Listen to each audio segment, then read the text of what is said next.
Today we're at Misty Mountain Games in Madison for another game of Bushido. Hello everyone and welcome to Get to Palooza. I am here at Misty Mountain Games in Madison to play a 50 rice match with my friend Evan. Say hi, Evan. And he's got a brand new Ito army, so you'll have to apologize, or you'll have to forgive the fact that it's not painted, but I'm excited to see another army around, and he's got some cool new figures. He's got the snakes, so I'm kind of excited to see those too. So today's match is, and I'm going to mispronounce this, but just bear with me, Seikyu is my best shot at it. Basically, it's got 3 4-inch objectives, area control, edge deployment, scoring on 2, 4, and 6 like normal, and the points reset. So every 2 turns we're going to be scoring and then starting from scratch. So that's the way it looks. We've got some cool houses, we've got a bridge and over a lake and some fences. I like Ben's fences, and a whole bunch of carts.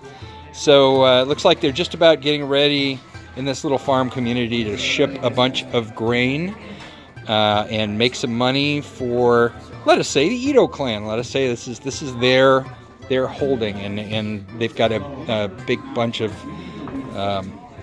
money for the year for the clan, and the clan's efforts will come from this shipment of rice. So they're getting ready to stage it, and after harvest they'll be using these carts to move it out.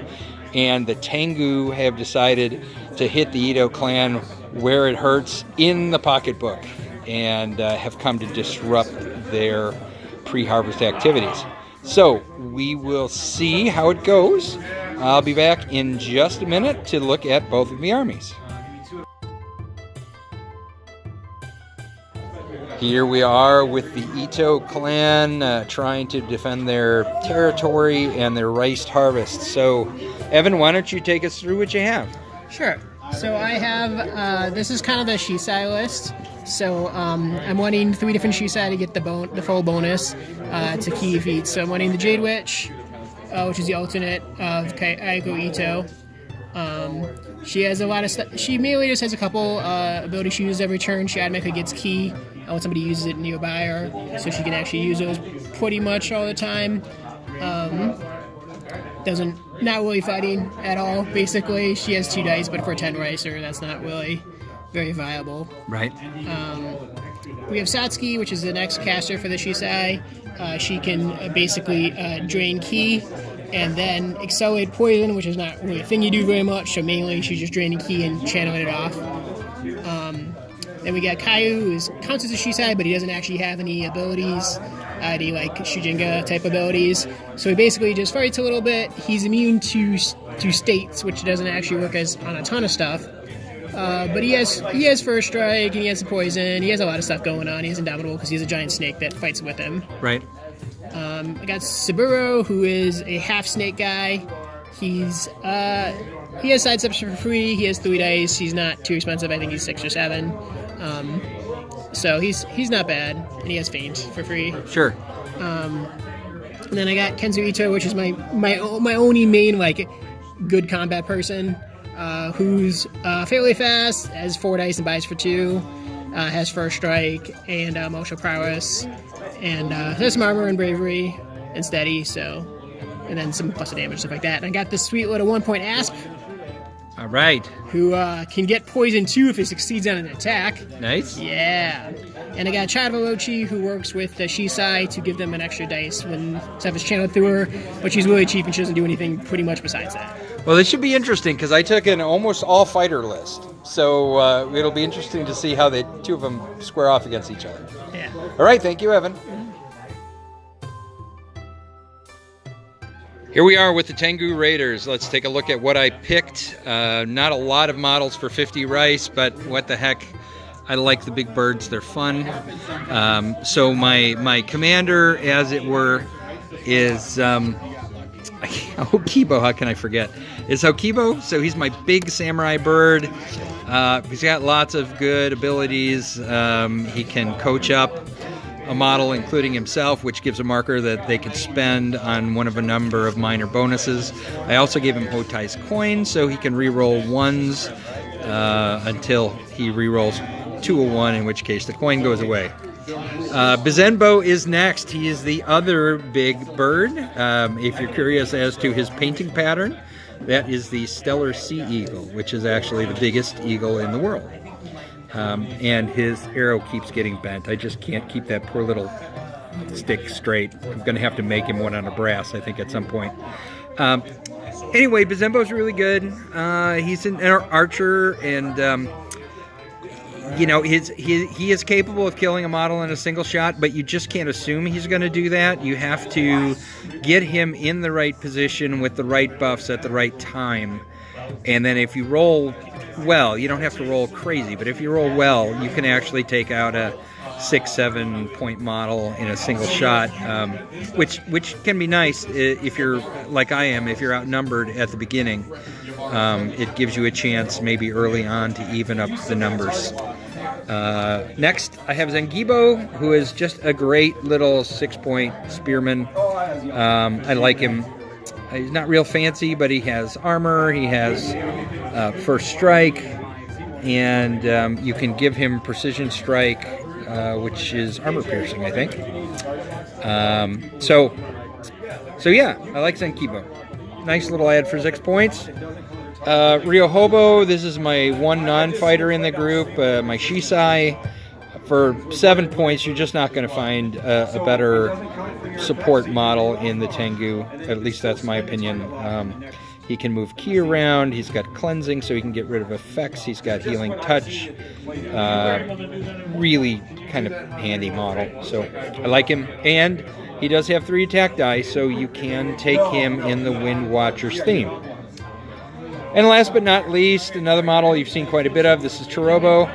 Chorobo's just handy. He's a good model to take if you need a Vim, because he has the ability to give himself auto-disengage with a little extra boost to movement. He's got counterattack defense 0, so you can throw all of his dice into defense and still maybe do a little damage here or there. Just a really nice model. I like him. Wind Watcher's theme. I just like the theme. It's not like we have a lot of options. There are only 2 themes, and I really don't like the other one, but I like this one. It kind of lends itself to the birds, and it gets you a little extra movement and some minor bonuses if you either lose a model or you manage to kill a model of higher rice value. And then to fill out my 50 points, I've got Hotai's Blessing and Spirit Trap. So Hotai's Blessing basically lets the whole army reroll 1s for 1 turn. And then the Spirit Trap allows me to automatically... Wait, that's not the one I want. Hold on.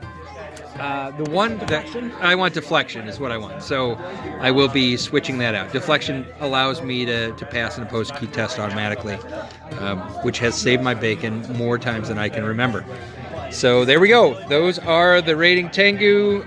Basically the big birds with some support. We'll see how well this raid goes off. We'll be back at the end of deployment. Actually, why don't we roll dice to see who gets to deploy first? Can I borrow a die? Mm-hmm. All right, so I have 1 model with Scout. So I will get +1 to this die roll. Let's do the table sides. Yeah. Well, to see who table sides and to see who deploys first. So that's what we're doing now, is to see who deploys first. So I got a 5 +1 is a 6. I got a 3. So I would have won even without the bonus. So Evan, I will let you deploy first. Okay. I am so generous. So there's the table. We will see you at the end of deployment. Thank you, everyone. Here we are after deployment. Evan went first and basically put all his big nasties in one big line, with the exception of Saburo. Hummus. I like the red pepper variety. Who's off on his own over there. I spread my guys out quite a bit. I put my archer over here. And I don't mind. I mean, my tactics will become obvious. So the reason the archer is over here is so that I can move him over here to that objective, or at least around that objective, but he'll have a clear line of sight. There's not much blocking. so it'll be good for his archery. Spoilers. Got my big fighter in the center because that's where big fighters need to be. Ryohobo's in between them so he can move ki around and do all that kind of junk. And then I have these two over here working as a team on that flank. And I'm counting on that building to kind of get in the way a little bit and muck up the Ito movement. So we'll see how that all goes. And I will... we're going to do our roll to see who gets to go first. So just in the middle, Evan. He gets a 3, I get a 2. So Evan, it is your call. Do you want to go first or second? You can go first. All right, I will go first. Thank you. Hello everyone, here we are at the end of turn 1. There's already been some pretty serious damage meted out. We both move forward. Ito moved forward in a big pile. I move forward scattered along the edges. I wasted Bizenbo's shot. He has a reload marker, by the way, on the big snake guy, but I forgot the little snake was giving him cover, so I didn't do any damage. He had tried to give me death sentence. That did not work because I used my automatic my deflection card to get rid of it. He then walked into me with the serpent snake guy right there, who hit me for 1 point of damage and then will be doing a cumulative 4 points of poison. So he just beat the living crap out of my best fighter by doing 1 point of damage. Crazy. However, for what it's worth, I've got this objective that's 2 points, I've got this objective that's 2 points, and nobody has this objective. So at the moment, I'm up 4-0. However, if I lose one of my models, my best fighter, then it's probably not going to matter. So we will move on to turn 2 and see how things go.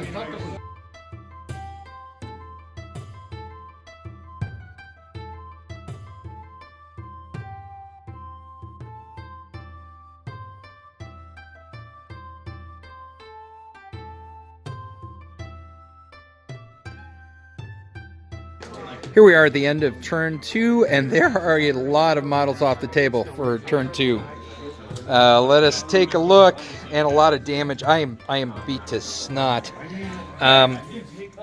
So, in essence, what happened is, and this is not in any particular order, Bizenbo shot and killed this guy, Caillou, this guy right here. Shot and killed him a couple times. Everybody jumped on Hokibo, that's my big samurai, and they beat the living crap out of him with poison and with damage. So he's down to 4 wounds, but he's still standing. It's been a funny turn because both of us have had these stretches of either rolling really well or really badly. So, for example, Saburo just slaughtered my Tarobo, who's usually very good defensively, just killed him in one shot, and then came over and almost killed Ryohobo with his next movement. And but by the same token, Zenkibo charged one of the other Shisai over here and took her out in one activity. So we've both just been alternately rolling either really well or really badly, which has made for an entertaining game. So what happened is, at the end of this turn, I am still scoring this one because I have 2 models worth more rice than his 1 model, so that's worth 2 more points.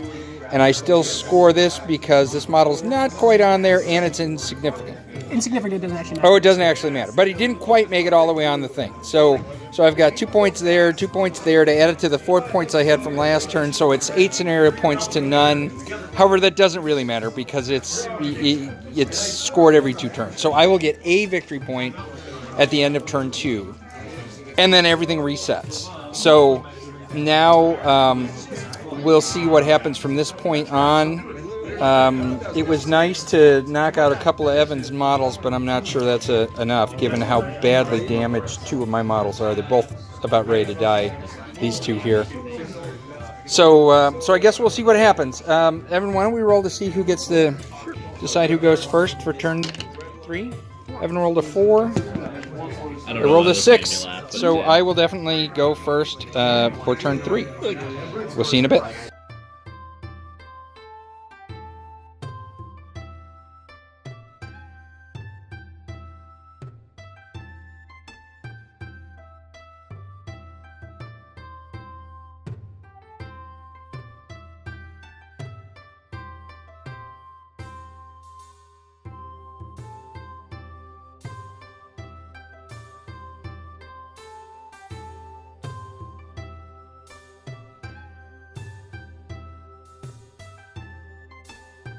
Hello everyone, here we are at the end of turn 3. Yet more models have died. I'll just give you a quick look at the casualties.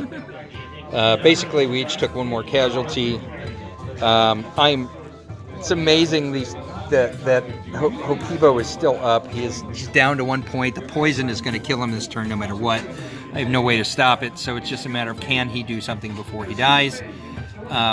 So in the middle, it was just in essence, Bizenbo came in and attacked this guy a couple of times to try to help out, and did some damage to him. I don't know, Evan, how much does the He's got 1 health left. He's got 1 health left. The snake warrior is down to 1 health. This guy's just been a pain in the butt. And then he killed the witch and was chewing on the child of Orochi, but then this little 1 point asp came around, attacked me, did 2 points of poison damage to me, and then she was child of Orochi successfully disengaged, so now she's wild and free to do whatever she wants. And then so that's it. So basically, a lot's going to come down to, well, I don't know. We'll see how this goes, I guess. It's going to come down to who gets the first turn this next time. So, Evan, why don't we roll right here? See if he can win one. 6. He won one. So, this is good for them. So, and I got 2 points for owning that, so 2 scenario points for that. So we will score another victory point at the end of this turn. We'll talk to you then.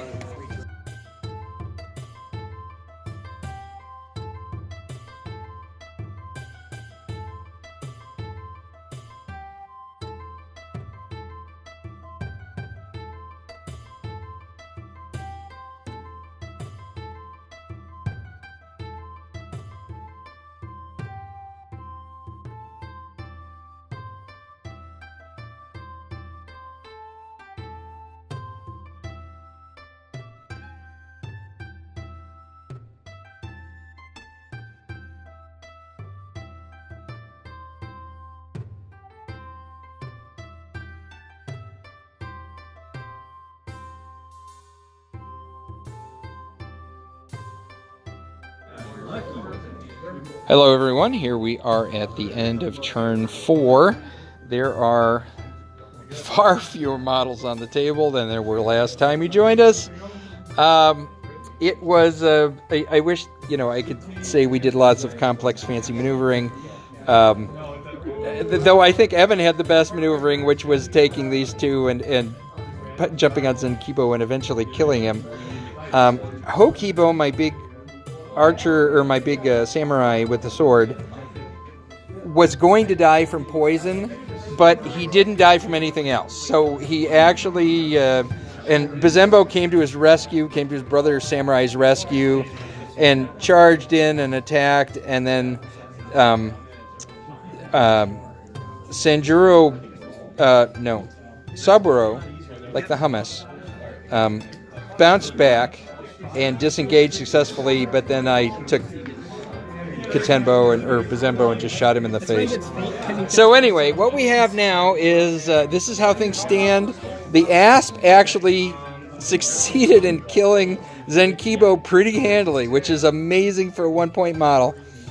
And then, but unfortunately, I got 2 more points for having the center objective. So my total, and this is a scoring turn, so I have 4 points to none. So that will give me the second. I see if I can find the 2 looking through the camera. This is complicated. The figures the last side out of 6. So I have 2 victory points, and so we'll.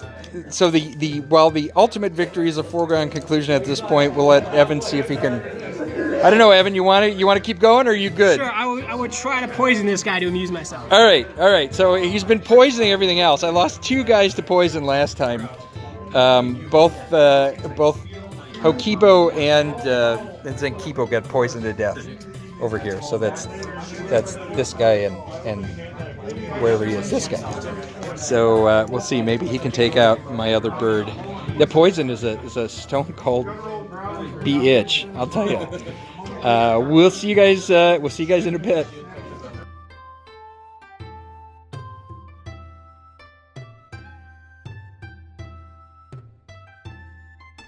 All right, here we are Physically the entire at the end of turn 5. We're just, you notice I haven't even gotten out of my chair. The Child of Orochi charged Bazenbo, and they did nothing to one another.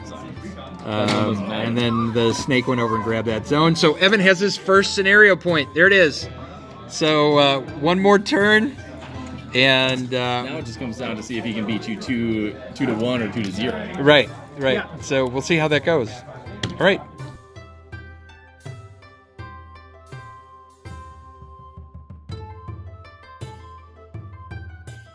All right, folks, here we are at the end of turn 6 and the end of the game. As you can see, Bazenbo stands alone. So I won the roll to go first, and so I had Bazenbo attack the Child of Orochi, and it's, as Evan would say, it's been my game to roll exactly what I needed. So I rolled just enough to kill the Child of Orochi. The Asp tried to move out of range of my short range, because Bazenbo is an archery god, but couldn't quite make it and stay on the platform, because in turn 5, he got a point, and in order to not give up a point to Evan in the last 2 turns, I had to kill both the Child of Orochi and the snake. I succeeded in killing Child of Orochi. The snake couldn't quite move out of my short range. I turned around, or I didn't turn around, it was in my front arc, so I shot and hit you on the 0, and then rolled Exactly again just enough to do 1 point of If I damage. would have been out of short range, I would have also knocked out. All knocked on. So in the end, Emma got 1 point in turn 5. I got 1 point in turn 6, so that's a wash. So it's a 2-0 victory for the Tengu over the Ito clan. I'm sure my son, who plays Ito, is not going to be happy to hear that. But that's okay. I thought it was an entertaining game, and so let's go to Evan. Evan, what'd you think? Oh, it was fun. It was a really sweet, really swingy game. In turn 2, Art had a pretty good swing, series of rolls, which made it very hard for me to try to come back in it. I failed a Hypnotic Gaze with 3 dice with +2 to the highest against just straight 3 dice, which would have stunned and taken an action, which would have easily made a pretty big difference. And then he one-shot, Seikyu one-shot someone with, which is also pretty unlikely with his 1 attack. So that was the main thing that made that game turn around, and then Art continued to roll a lot of exacties to kill a bunch of my stuff. So even though it was sort of close, because I managed to somehow kind of eke out some kills against some various models, I couldn't really ever be in it for victory points because of turns 2 and 3 going against me so much. Right. Well, shake your hand, sir. That was a good game. It was fun. I enjoyed it. And just so the folks know, I am not the least bit bothered about the fact that it was my dice rolls that made the game instead of my tactics. I'm a firm believer in the fact that it's better to be lucky than good. So I definitely got lucky. Though it was funny. We both had our streaks, but I had more than Evan did. So that's the way we go. So let's zoom in on the sole survivor. Completely uninjured. Completely uninjured. Bazenbo is like shooting apples out of trees right now because he's got nothing else to do. So thank you everyone for joining us, and we'll see you next time on Gitsapalooza.